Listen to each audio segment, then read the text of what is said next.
Estamos en la serie de la carta que escribe el apóstol Pablo a los romanos. Y el día de hoy nos toca estudiar el capítulo número 6. Así de que le pido que leamos juntamente el capítulo número 6 y el versículo número 23. Este es el versículo central del capítulo número 6.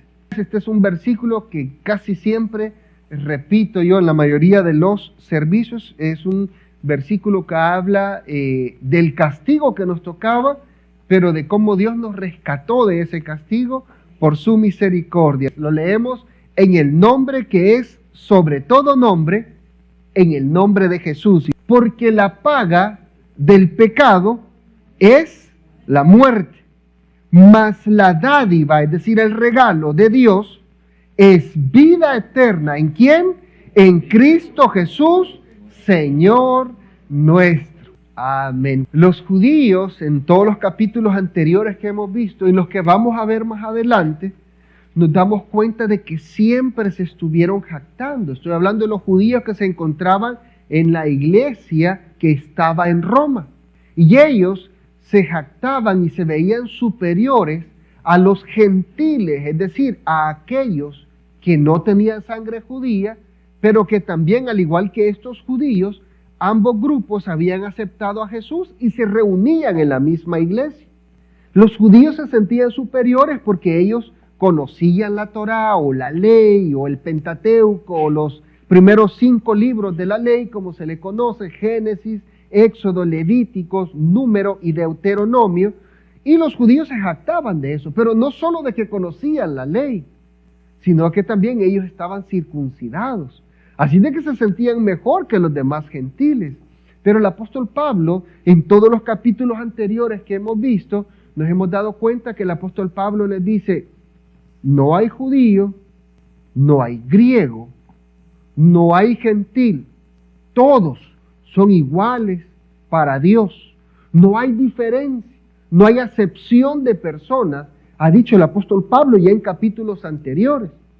Aparte de eso, les ha dicho que la salvación que tanto los judíos como los gentiles han recibido no es por haber guardado la ley, sino que el apóstol Pablo ya lo ha repetido muchas veces y ha dicho que es por gracia.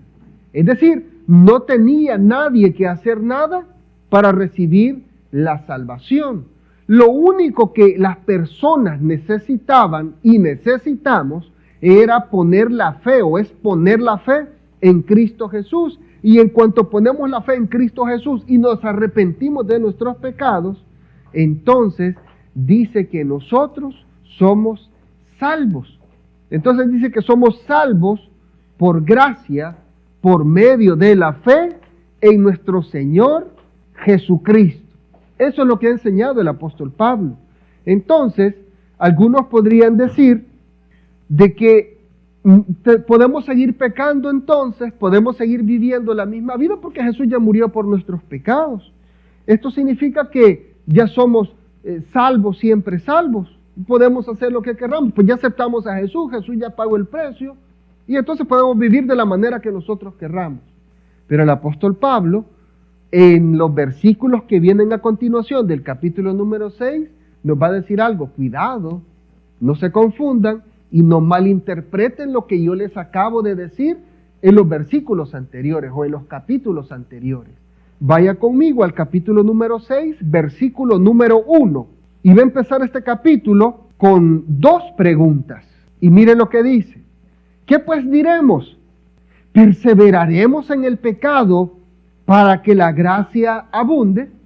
Y aquí viene la respuesta. Él mismo se responde: en ninguna manera. Porque los que hemos muerto al pecado, ¿cómo viviremos aún en él? El apóstol Pablo les ha hablado de la gracia. No tenemos que hacer nada, no es por obras para que nadie se gloríe. Nadie puede decir que ha guardado toda la ley, que se ha circuncidado, que guarda todas las fiestas del Señor y que por eso va a ser salvo. Nadie en la actualidad puede decir: no, pero es que yo soy el que más predico, yo soy el que más toco en la alabanza, yo soy el que mejor canto, yo soy el que mejor atiendo a los hermanos cuando entran por esas puertas, yo soy el que siempre estoy haciendo la limpieza. La salvación no es por eso, sino que es por la gracia de nuestro Señor Jesucristo. Y gracia significa que aunque yo no me merecía ese regalo de la salvación, Dios lo ha hecho en su infinita misericordia por el amor infinito que Él tiene por la humanidad, por la creación. Entonces, el apóstol Pablo le está diciendo, no se confundan, que la gracia no significa que yo puedo seguir pecando. La gracia significa que yo estaba en pecado y que aunque yo no me merecía ser perdonado, Dios me ha perdonado. Pero dice a continuación, entonces dice, ¿qué entonces es lo que vamos a decir nosotros? Porque no quiero que me malentiendan lo que yo dije anteriormente, quiere decirles el apóstol Pablo. ¿Seguiremos pecando para que la gracia de Dios siga abundando aún más? ¿Tendremos que seguir violando las leyes de Dios? Dice el apóstol Pablo, en ninguna manera. La gracia no significa de que yo he recibido a Jesucristo, me arrepentí de los pecados pasados, pero como ahora Jesús ya murió por mí, puedo seguir pecando, porque por gracia he sido salvo. Así de que no se me van a contar los pecados que vengan, que yo pueda hacer después. En ninguna manera, dice el apóstol Pablo, porque los que hemos, y esta palabra es bien importante, los que hemos muerto al pecado, ¿cómo viviremos aún en él? Hay grupos que se han levantado y se autodenominan salvos, siempre salvos. De hecho, hay un concilio, una organización que es una herejía prácticamente, y ellos hablan de que pueden tomar, pueden fumar, pueden hacer lo que quieran como si estuvieran en el mundo, pero como ya aceptaron a Jesús y se arrepintieron de sus pecados pasados, ellos siguen siendo salvos y la salvación no la van a perder.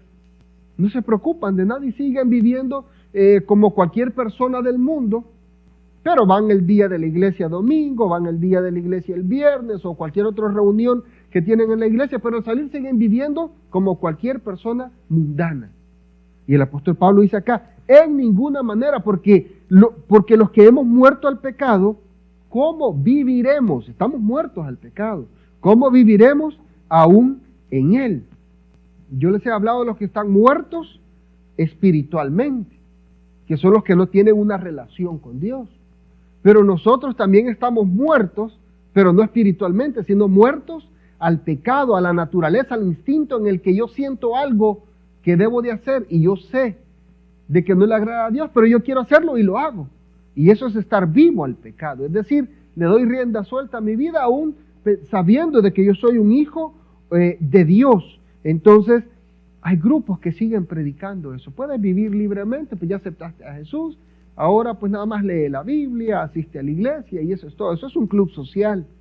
No es una congregación en donde se predica la palabra del Señor.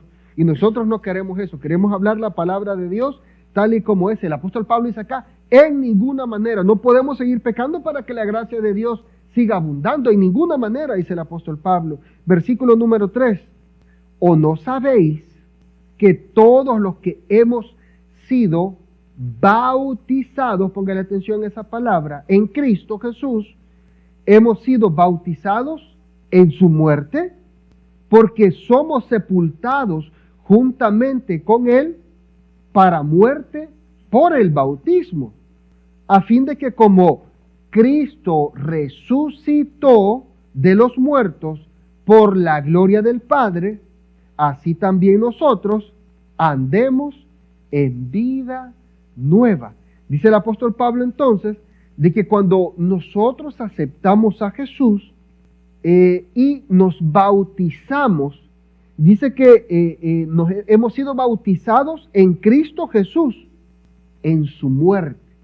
Y si usted se recuerda de la forma en la que lo bautizaron, usted se recordará que la mayoría, en los tiempos actuales, la mayoría de los pastores bautizamos de la siguiente manera. Entramos a las aguas, al río, y cuando entramos al río, llamamos a los candidatos a bautismo, está parado, el predicador o el pastor o el líder le hace algunas preguntas, le pregunta su nombre, si sabe por qué se va a bautizar, que lo explique para decirlo públicamente, y luego, cuando llegue el momento de sumergirlo, le acostamos dentro del agua.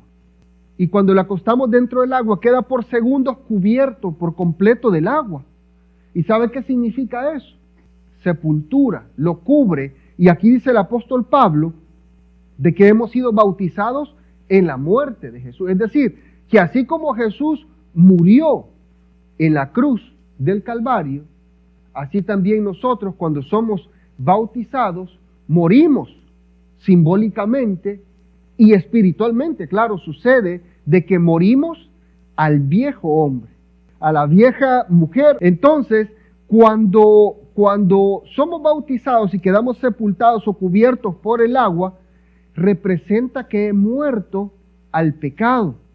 Representa de que me identifico con Jesús en su muerte en la cruz. Pero el apóstol Pablo sigue diciendo acá de que a fin de que como Cristo resucitó, es decir, Jesús no se quedó muerto, es decir, el pastor no nos deja hundidos ahí para siempre hasta que nos morimos físicamente, ¿verdad? Sino que es cuestión de segundos en la que usted es sumergido al agua. De hecho, sus pies se mantienen todavía firmes en la arena, ¿verdad? O en la tierra y dentro del agua. Y de inmediato usted va a salir del agua. El líder lo va a sacar del agua. Y acá dice el apóstol Pablo, a fin de que como Cristo resucitó de los muertos por la gloria del Padre, así también nosotros andemos en vida nueva. Es decir, Jesús no se quedó muerto en la tumba. Jesús murió. Jesús fue sepultado en esa tumba, pero sucedió algo extraordinario que Él mismo había prometido. Él mismo había dicho que era necesario que padeciera, que fuera torturado, que muriera, pero Él mismo dijo que al tercer día resucitaría, se levantaría de los muertos. Y esa confirmación que Jesús había dado se llevó a cabo 3 días después, cuando, según los evangelios, una mujer fue muy temprano por la mañana y se encontró que la tumba estaba abierta. Y no solo abierta, porque también estaba vacía, porque Jesús había resucitado, se había levantado de entre los muertos, como Él lo había prometido, por el poder y la gloria del Padre. Se había cumplido la resurrección de Jesús. Jesús no se quedó muerto. Entonces el apóstol Pablo dice que Jesús resucitó. Cristo se levantó de entre los muertos y eso lo identificaba a Él como el verdadero Mesías, el ungido, el escogido de Dios, el cual había cumplido el sacrificio expiatorio en la cruz, derramando su sangre para limpiarnos a nosotros de nuestros pecados. Y es a través de esa resurrección que nosotros podemos ser salvos por medio de la gracia, cuando nosotros tenemos fe en que Dios levantó a Cristo Jesús de entre los muertos.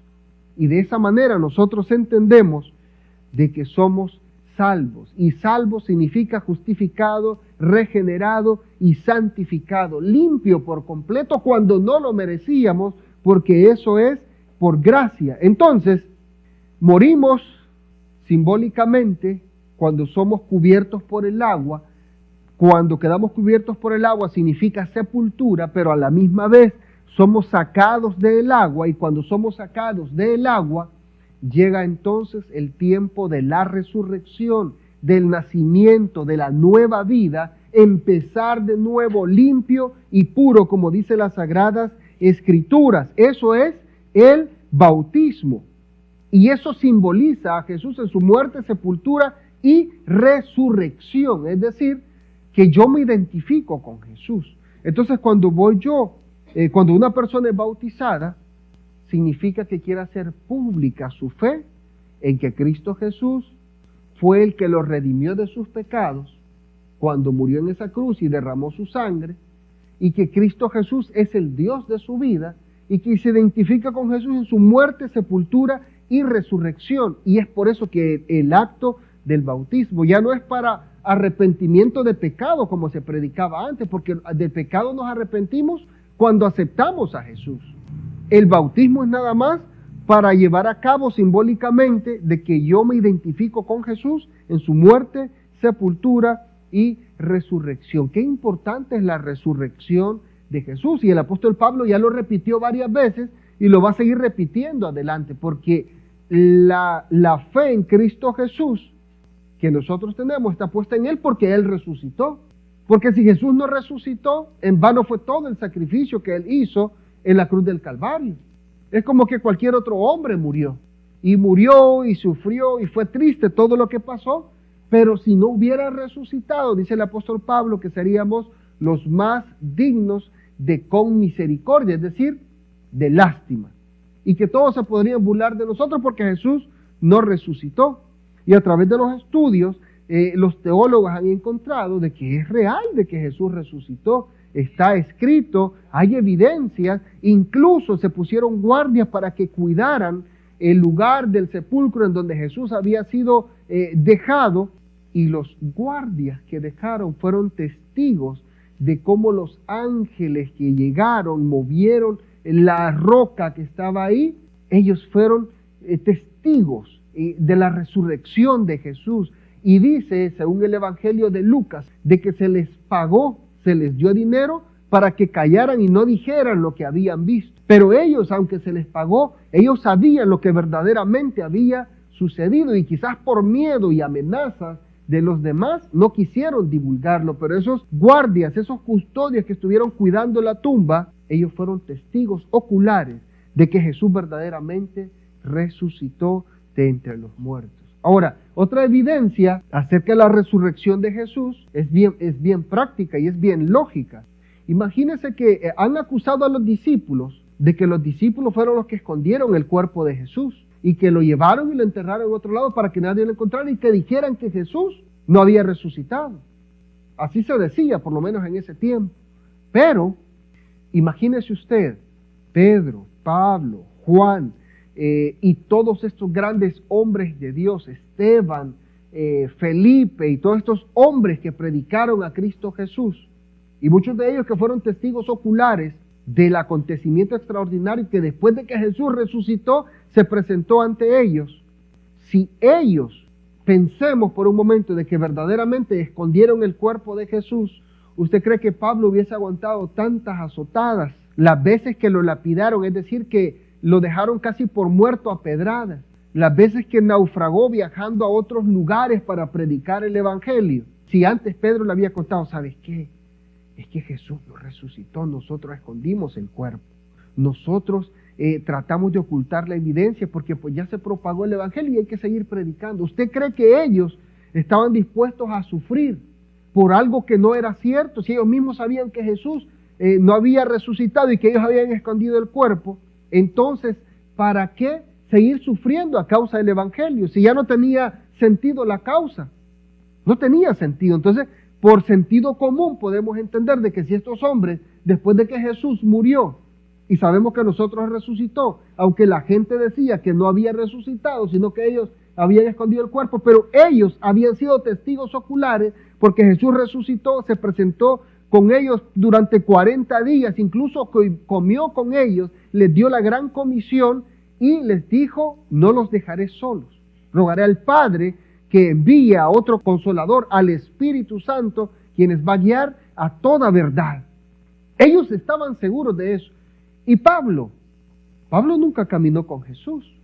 Pablo nunca vio físicamente a Jesús antes de que Jesús fuera crucificado. Pero ¿sabe qué sucedió con Pablo? Ya hablamos de él hace unos viernes atrás, que tuvo un encuentro extraordinario con Jesús, en donde el mismo Jesús se le presentó en una gran luz, en una luz que trascendía la fuerza del sol, porque lo dejó ciego. Esa luz era mayor que el sol y se le presentó a él, cayó a tierra, quedó ciego por 3 días, y desde el momento que Jesús se le presenta, le dice, Saulo, Saulo, ¿por qué me persigues? Y se le presentó y le dijo, yo soy Jesús, a quien tú persigues. Y desde ese momento la vida de Saulo fue transformada, porque el Cristo resucitado se le había presentado. Así de que Pablo habla con toda libertad acerca de la resurrección de Cristo acá. En los capítulos anteriores lo hemos visto y lo vamos a seguir viendo, y en todas sus cartas habla de la resurrección de Jesucristo, porque es una doctrina fundamental que quiere que los romanos, los judíos y gentiles que están en la iglesia de Roma entiendan de que la resurrección es fundamental en nuestra fe cristiana, porque Jesús verdaderamente resucitó. Así de que el versículo número 5 dice, Porque si fuimos plantados juntamente con Él en la semejanza de su muerte, así también lo seremos en la de su resurrección. La vuelve a mencionar acá. Y bien interesante que dice que fuimos plantados juntamente con Él en la semejanza de su muerte. ¿A qué se refiere? La expiación, que es realizar un sacrificio para ocultar los pecados de alguien ante Dios. Esa expiación que hizo Jesús era una expiación sustitutiva. Es decir, que Jesús me sustituyó a mí, tomó mi lugar cuando a mí me tocaba morir por mis pecados, que eso es lo que dice el último versículo que vamos a leer y que leímos al inicio también como introducción. Eso es lo que dice, que la paga del pecado es la muerte. Entonces el apóstol Pablo está diciendo acá que Él tomó nuestro lugar. A mí me tocaba, pero Él dijo, yo voy a morir por todos los pecadores. Entonces, desde el momento que Él nos sustituye para que nosotros vivamos, quiere decir que nos hacemos uno con Cristo, nos hacemos uno con Jesús. Y dice que hemos sido plantados juntamente con Él en la semejanza de su muerte. O sea que los dos hemos muerto. Jesús murió por nuestros pecados. Él se echó los pecados encima. El Padre quiso cargar en Él el pecado de todo el mundo. Y Jesús llevó todos esos pecados en Él. Y nosotros nos identificamos con Él, o somos plantados con Él porque nosotros somos pecadores. Nuestros pecados han sido extraídos y por medio de Él nosotros hemos sido libertados de la muerte. Y eso significa también libertados del pecado. Así de que somos plantados juntamente con Él. Y somos uno solo en Cristo Jesús. Ahora dice, así también lo seremos en la resurrección. Es decir, así como Jesús murió por los pecados de nosotros, nosotros también tenemos que morir al pecado. Y así como también Él resucitó, así también nosotros tenemos que resucitar y vivir una vida limpia, una vida agradable a nuestro Dios. Versículo número 6. Sabiendo esto, que nuestro viejo hombre fue crucificado juntamente con Él. ¿Se da cuenta? Ahí dice que fuimos plantados o unidos en Jesús, pero nuestra naturaleza pecaminosa, cuando Jesús murió, ahí también murieron nuestros pecados. Cuando Jesús fue crucificado, nosotros también fuimos crucificados, porque Él nos representó a nosotros, no porque literalmente nosotros tuvimos que morir. Pero dice el apóstol Pablo que así como Jesús murió, nosotros también tenemos que morir al pecado, para que el cuerpo del pecado sea destruido, a fin de que no sirvamos más al pecado. Es decir, era necesaria la muerte, era necesario que alguien pagara. Nosotros teníamos que pagar, sí, lo entendemos, pero en su infinita misericordia, Dios envió a su Hijo para que Él nos sustituyera, los pecados fueran cargados en Él y que yo quedara libre. Pero desde el momento que Él se echa la culpa por mí, yo soy deudor de Jesús. Yo le debo todo y nunca podré pagarle. Así de que cuando significa que yo le debo todo, significa que yo estoy juntamente plantado con Él. Me he vuelto uno solo con Él por su misericordia, por su amor y por su gracia inmerecida en nuestras vidas, a fin de que ya no sirvamos más al pecado, dice el apóstol Pablo. Entonces no se confundan, dice el apóstol Pablo, la gracia no significa que puedo seguir pecando. La gracia significa que Dios ya murió por mis pecados y ahora debo de vivir como una nueva criatura. Lo que le dijo el Señor Jesucristo cuando uno de los principales de los fariseos llegó ante Jesús y le dice, maestro, sabemos que vienes de Dios porque todas las cosas extraordinarias y maravillosas que haces no las puede hacer alguien si Dios no está en él.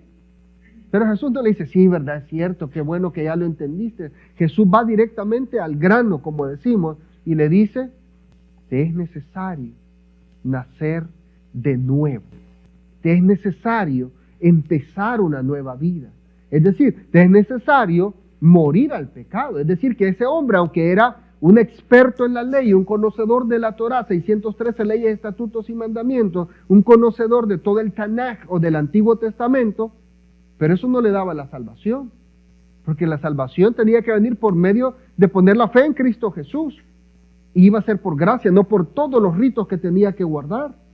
Así de que dice, a fin de que no sirvamos más al pecado, que nazcamos de nuevo, una nueva criatura, un nuevo nacimiento, que nos volvamos como niños, porque dice que si no nos volvemos como niños, no entraremos al reino de los cielos. ¿Qué significa volverse como un niño? Significa de que aunque alguien me hace daño a mí, yo perdono. Y ese es un problema que muchas veces los adultos tenemos. Alguien nos hace daño a nosotros y nosotros le queremos hacer el doble o el triple de lo que nos hizo en venganza. Y lo peor es que siendo aún cristiano, está bien la gente del mundo porque no entiende la palabra de Dios, no quiere vivirla, la ignora. El problema es que a veces gente dentro de las mismas congregaciones vive este tipo de vida, no se vuelve como un niño, no ha nacido de nuevo, no ha nacido, sigue siendo el viejo hombre, sigue siendo la vieja mujer, sigue viviendo como antes vivía y no ha valorado el sacrificio que Jesús hizo en la cruz del Calvario. Versículo número 7, porque el que ha muerto ha sido justificado del pecado. Es decir, como yo ya acepté a Jesús, ya le entregué mi vida, mi voluntad ya no es la mía propia, sino la voluntad de Dios en mi vida. Eso significa que he muerto al viejo hombre, a la naturaleza pecaminosa. Ya no me mueve el instinto de hacer las cosas malas que yo hacía antes. Y eso significa que como he muerto a la vieja naturaleza, al viejo hombre, entonces he sido justificado del pecado. La justificación es otro tema que resalta muchas veces aquí en el libro de Romanos. Justificados, pues, por la fe tenemos paz para con Dios. ¿Qué significa ser justificado? Que cuando yo era culpable, cuando yo era pecador, con el hecho de creer por fe en Cristo Jesús, que Dios le levantó de los muertos, soy justificado, ya soy justo, ya es una justa, porque Dios lo ha limpiado, Dios lo ha renovado, y ya no hay nada que le impida tener una relación con Dios. Cuando alguien va ante un juez, y esta persona se descubrió que no era culpable, entonces le dice, ok, usted está libre, hubo un error acá, y así de que se puede ir. La mayoría de veces no sucede así.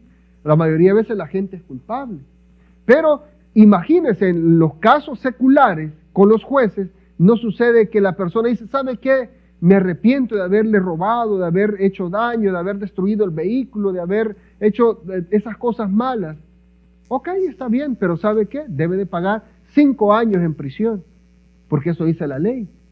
Pero con Dios las cosas son diferentes. Si verdaderamente me arrepiento de mis pecados, soy justificado, dice la palabra de Dios.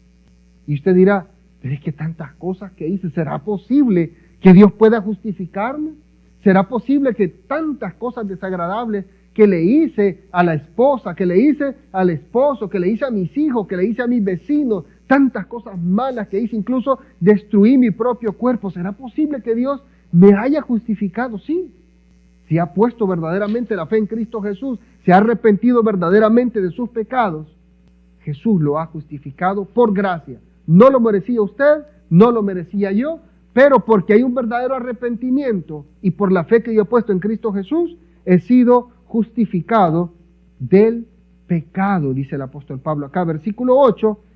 Y si morimos con Cristo, creemos que también viviremos, no solo yo, sino que dice que estamos injertados, estamos unidos, hemos sido plantados juntamente con Cristo. Entonces dice, y si morimos con Cristo, creemos que también viviremos con Él. Es decir, nuestro nuevo nacimiento, nuestra nueva vida en Cristo Jesús, no significa que yo sigo viviendo sin Jesús en mi vida, sino que desde mi nuevo nacimiento, Jesús está siempre a mi lado y yo debo de estar del lado de Jesús. Porque podría ser que yo diga, ¿sabes qué, Jesús? En este caso, dicen algunos medios cristianos por ahí, me voy a bajar de la cruz. Es decir, voy a dejar mi cruz porque esta persona me ha hecho demasiado daño. Entonces, me voy a bajar un ratito de la cruz, es decir, se aleja de Jesús. Y ahorita me voy a vengar y luego me arrepiento y me perdonas.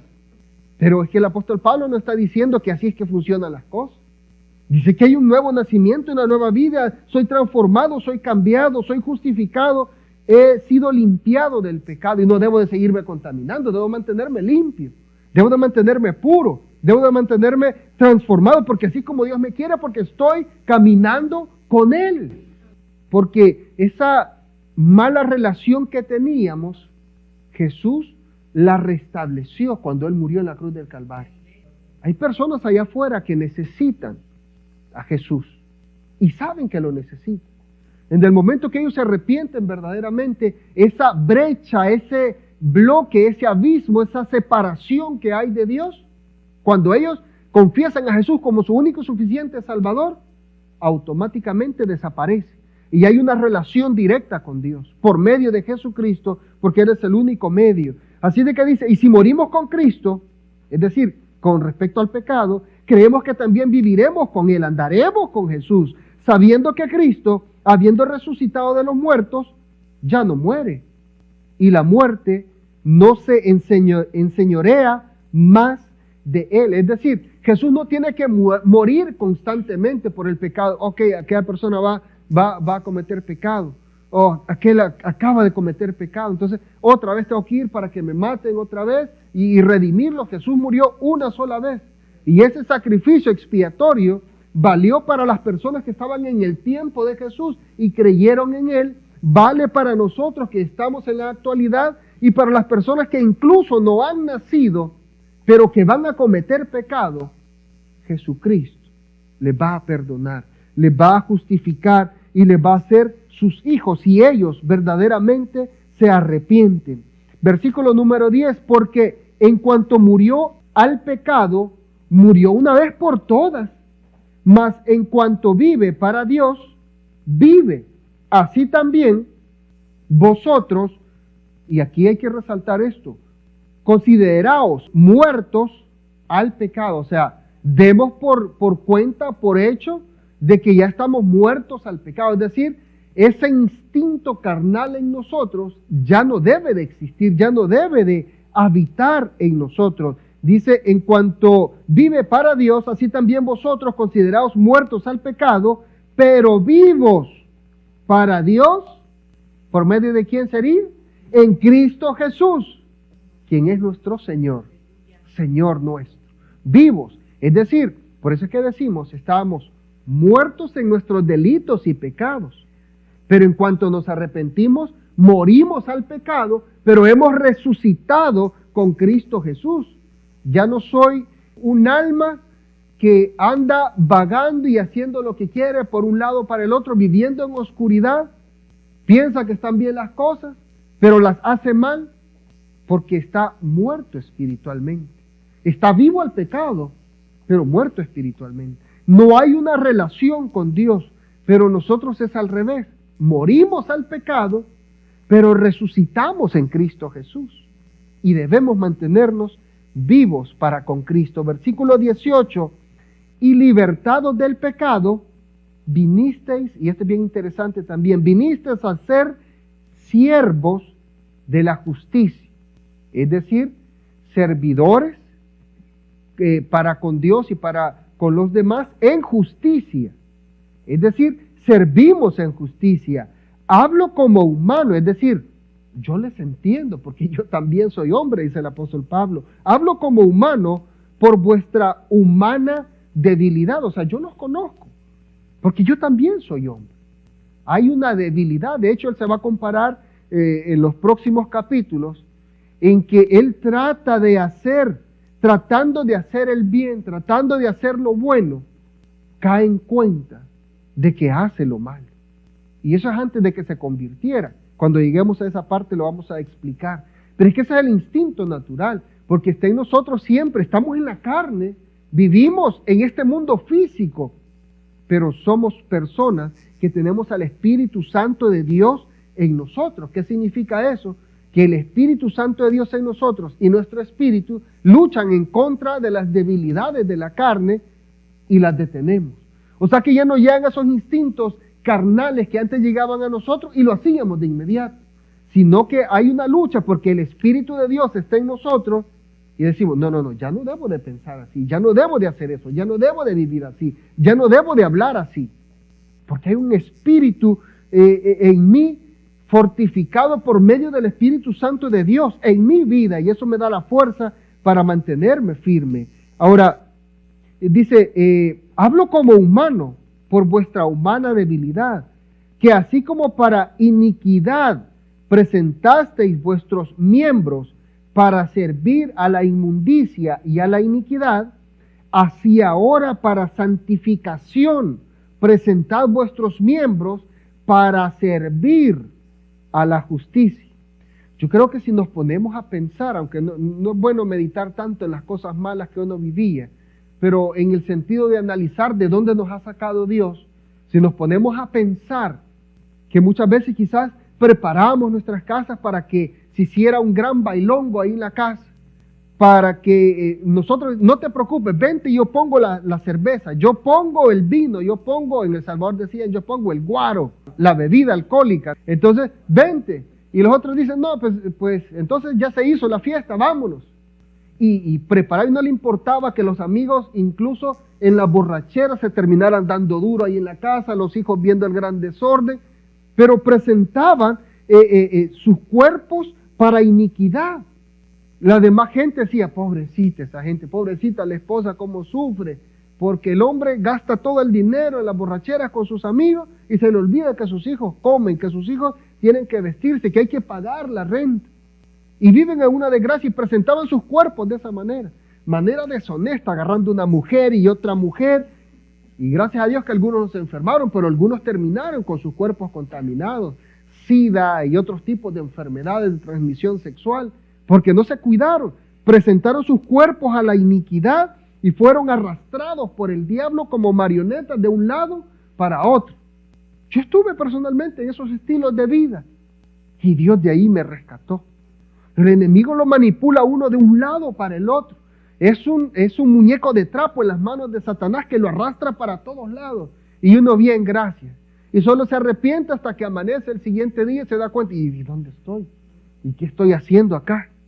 Cuando era un jovencito, me recuerdo que íbamos para la escuela y de repente nos dijeron, fíjense que allá hay un pobre hombre que amaneció muerto ahí, no muerto, sino como muerto en la calle. Era como las 6:30 de la mañana, que es ahora íbamos para la escuela. Y estaba el pobre hombre que se había endrogado, por lo que se pudo ver, bien en la noche. Y era un pobre hombre homosexual, estaba como semidesnudo y era algo vergonzoso. Y de repente cuando recobra que toda la gente lo tiene rodeado y la gente lo está viendo, y estábamos nosotros, y se levanta todo avergonzado y se va. Porque presentaba sus cuerpos a la iniquidad, a la maldad.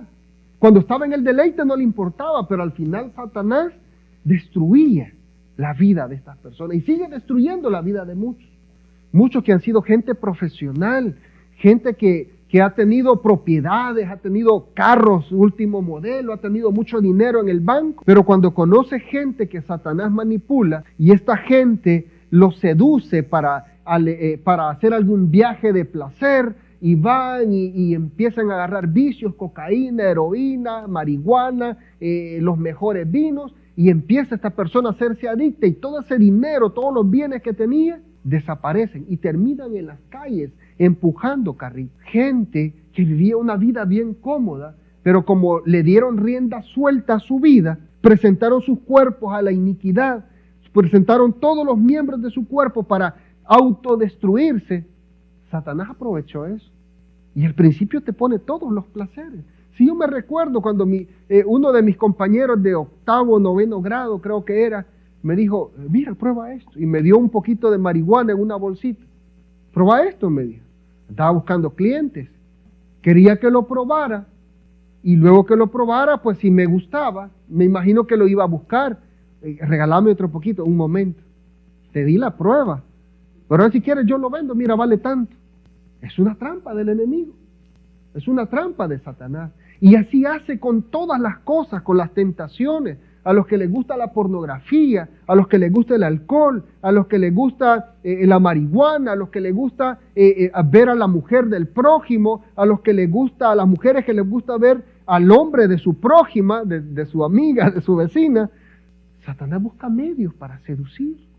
y le pone ahí todos los obstáculos y tentaciones. Y aquel que no tiene el Espíritu Santo de Dios cae. Presenta sus cuerpos de iniquidad para destruirse a sí mismo. Porque al final se autodestruye uno, pero si uno tiene familia, uno también destruye a la familia. Destruye a la esposa, porque a la esposa no le va a gustar que el hombre vaya y se acueste con otras mujeres, o viceversa. Al esposo no le va a gustar que su esposa se vaya con otros hombres. Los niños empiezan a ver este tipo de situaciones destructivas en el hogar. ¿Por qué? Porque el hombre y la mujer que no tiene el Espíritu Santo de Dios siempre buscan nada más en los placeres. Pero estos placeres terminan destruyendo nuestra vida, terminan acabando nuestra relación con Dios. Es nula, no hay nada. Terminamos hundiéndonos, caemos en un hoyo profundo y nos alejamos de Dios. Nos desconectamos de la relación con Dios. Y es que teníamos una poca relación con Dios. ¿Por qué? Porque es más fácil por nuestra naturaleza pecaminosa aprovechar este tipo de cosas y ofertas que nuestros amigos nos dan. Mira, vámonos, deja a tu esposa ahí en la casa, pues para eso la conseguiste, no, para eso te casaste, para que te planche, te lave, sea tu sirvienta, pues te va a tener todo limpio, vámonos nosotros. Ya trabajaste, llevaste el dinero, porque muchos hombres todavía piensan eso, incluso muchos hombres cristianos pueden pensar eso, que se casó para tener una sirvienta en la casa.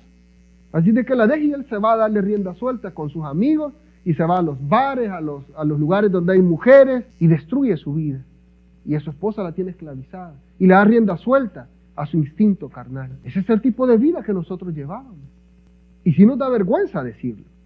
Hay muchas cosas que yo le he testificado algunas cosas, pero hay muchas cosas que no testifico porque hay una gran vergüenza en mí por lo que sucedió, de donde Dios me ha sacado. Y si usted se empieza a analizar, se da cuenta de dónde Dios nos ha sacado. Pero cuando uno está ahí no se da cuenta, porque lo disfruta, aunque después, cuando amanece después de la borrachera que se dio, le arde el estómago, quiere vomitar, pero le pasa el arrepentimiento y a la semana vuelve a empezar otra vez, por el instinto pecaminoso que hay en cada persona. Nosotros vivimos eso y entendemos que hay mucha gente que necesita de Dios. Están presentando sus miembros para la iniquidad, para hacer el mal. Ahora, el apóstol Pablo dice, esa era la manera en la que nosotros vivíamos antes. Destruíamos nuestros propios cuerpos, destruíamos a nuestras familias.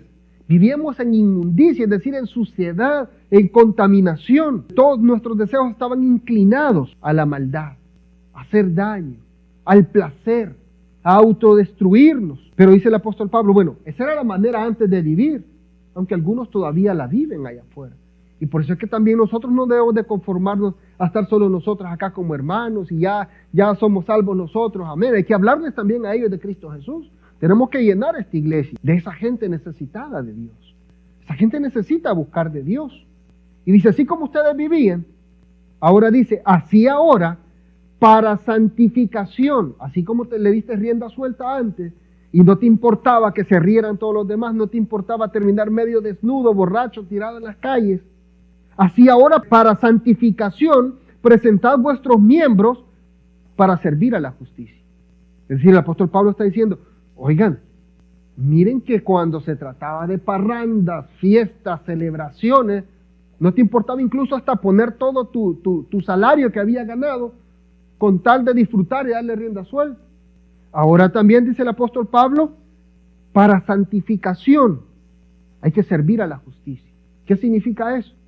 Que en vez de invertir ese dinero allá afuera, hay que invertirlo en el reino de Dios. Hay que invertirlo en el reino de Dios. Yo personalmente, mi familia, personalmente invertimos en el reino de Dios, porque sabemos que es la mejor inversión que podemos hacer. Nosotros hacemos depósitos en el banco del cielo. Cuando usted da una ofrenda, hace depósitos en el banco del cielo. Y usted dirá, pero entonces ¿me va a dar más intereses el Señor cuando llegue? Nunca le vamos a pagar a Dios lo que nosotros hemos recibido de parte de Él. No importa lo que hagamos. Y lo menos que podemos hacer es prestar nuestras vidas al servicio de Dios, nuestros bienes al servicio de Dios, porque Dios se merece todo. Él se merece todo. Nos habla servir al apóstol Pablo a la justicia. ¿Cuál es la justicia? La palabra de Dios, la verdad, nuestros hermanos y hermanas, hacer el bien a todos, ayudar, a trabajar en la obra de Dios. Aquí tenemos un buen equipo de hermanos y hermanas que trabajan, pero hay mucha más gente que yo sé que tiene la capacidad y que podría servir. Ahora la pregunta que estamos esperando para servir a Dios, si el apóstol Pablo nos está hablando acá, Si cuando estábamos ahí en el mundo le dábamos rienda suelta y servíamos a los vecinos. No se preocupe, yo voy y compro, yo pongo la gasolina y voy a traer otra caja de cerveza. No importa que esté a 3 horas de distancia. Yo me subo en el burro y voy y pierdo el tiempo, no importa, pero yo voy y traigo más. Y a medianoche gritando, dándose duro, porque pues ya habían perdido los papeles. Ya el espíritu los estaba manipulando. Porque cuando la gente se encuentra con bebidas alcohólicas, con drogas, los que eran bien tímidos son bien alegres y empiezan a bailar, a gritar, pero ya no son ellos mismos, porque han abierto las puertas a espíritus malignos y ellos son los que manipulan el cuerpo. Usted habrá conocido a alguien, yo conocí muchos allá porque en el cantón había mucha gente borracha y había gente bien tímida, pero cuando tomaban nombre eran los más animados de la fiesta. Así era, porque abren su mente, abren su ser a los espíritus malignos y los manipulan. Pero cuando termina el efecto del alcohol, no es que el alcohol en sí haga eso, sino que los espíritus los poseen y les cambian su manera de ser y los manipulan.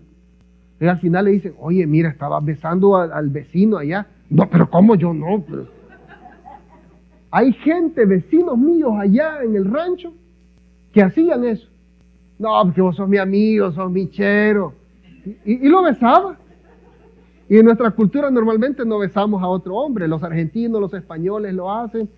Creo que los franceses también lo hacen, pero aquí los latinos, un abrazo y un apretón de mano fuerte, pero hasta ahí. Pero hasta ese nivel llega, porque son espíritus demoníacos los que manipulan a esas personas. Pero dice, así como presentabas tus cuerpos para ese tipo de vida, ahora preséntalo al servicio de Cristo. Yo quiero aprovechar este punto acá para motivarlos a todos ustedes, los que ya están bautizados y los que están en plena comunión dentro de la congregación. Hay que servir a la obra del Señor. Hay que trabajar.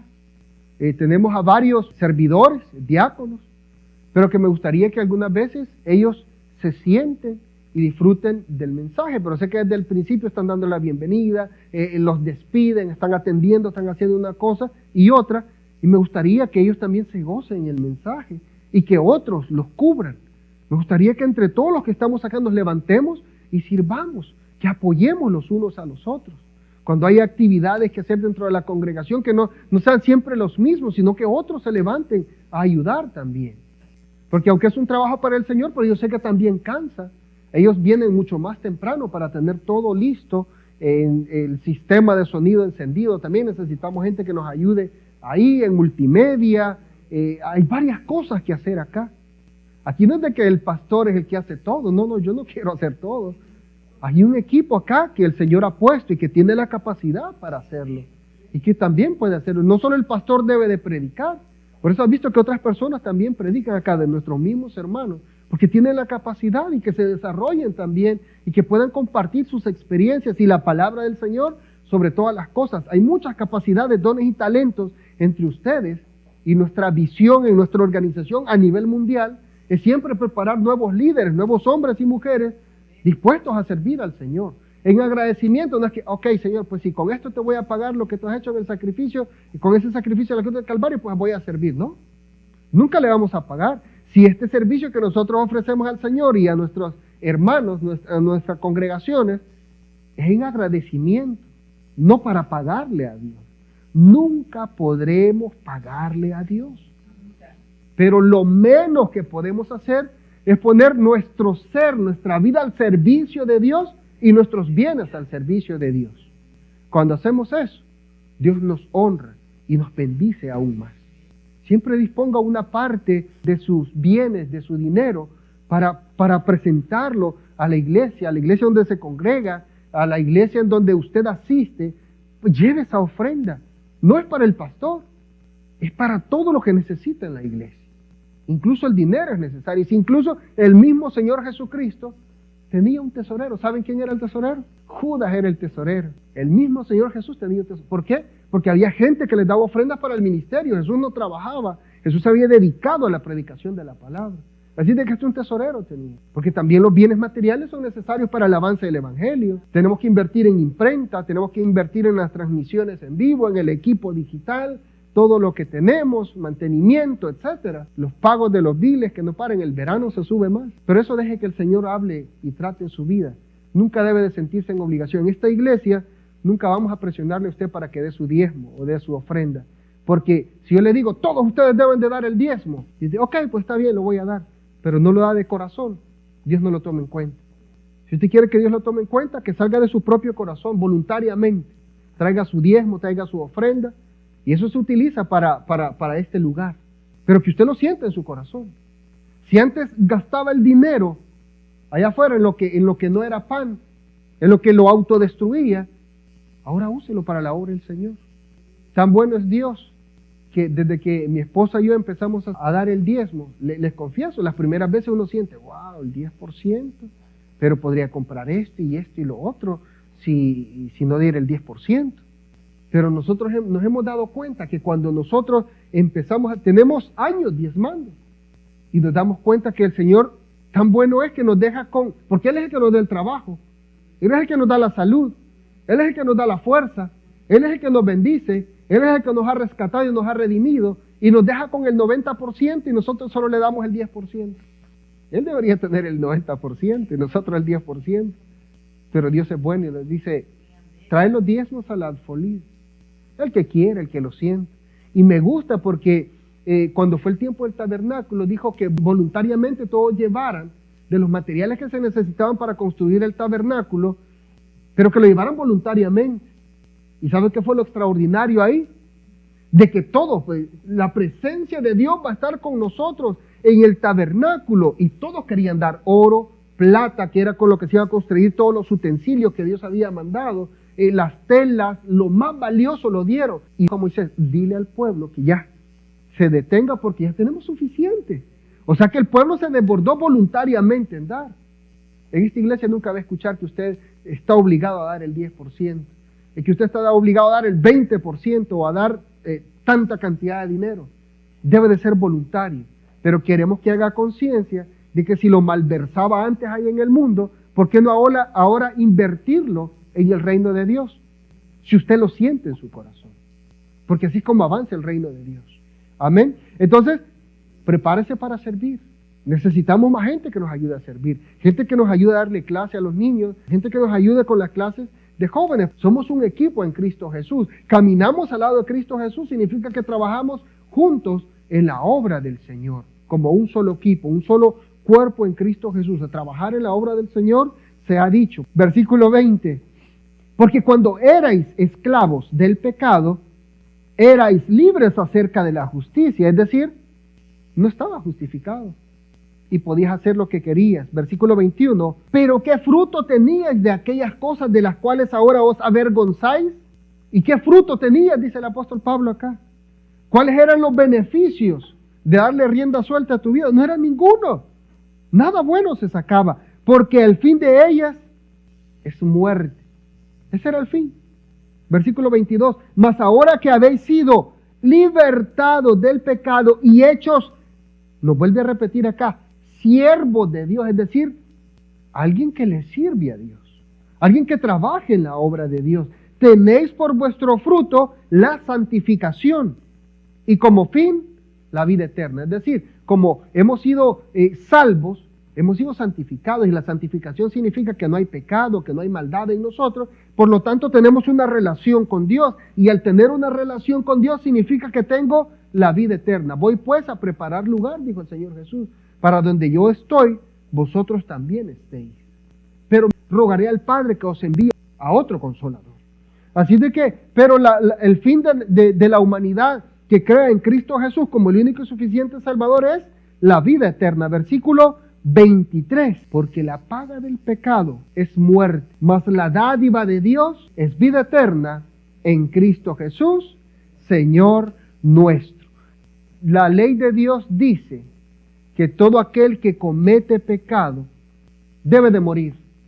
Adán y Eva debían de morir, pero por la gracia de Dios, Dios tuvo que sacrificar a alguien más, pero alguien tenía que morir, y ese alguien más fue por lo menos 1 o 2 corderos, a los cuales se les sacó la piel de ellos, para que la piel de ellos fuera la ropa de Adán y Eva. Alguien tuvo que morir, y eso simbolizaba el sacrificio de Jesucristo en la cruz del Calvario, porque la paga del pecado es muerte. Es decir, la ley de Dios se cumplió, y Dios dijo, quiero salvar a la humanidad, quiero reconectarlos conmigo, pero para eso alguien debe de morir, o sea, porque esa es la ley.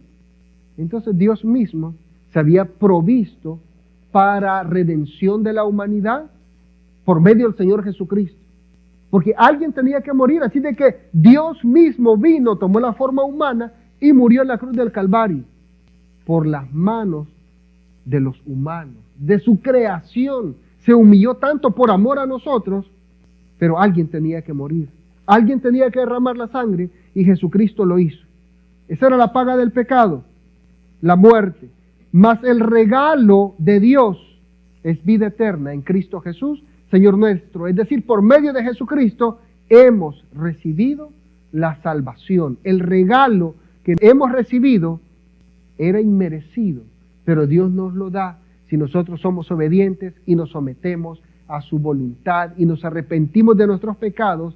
Él nos salva, es decir, nos regenera, justifica y santifica con la promesa de la vida eterna.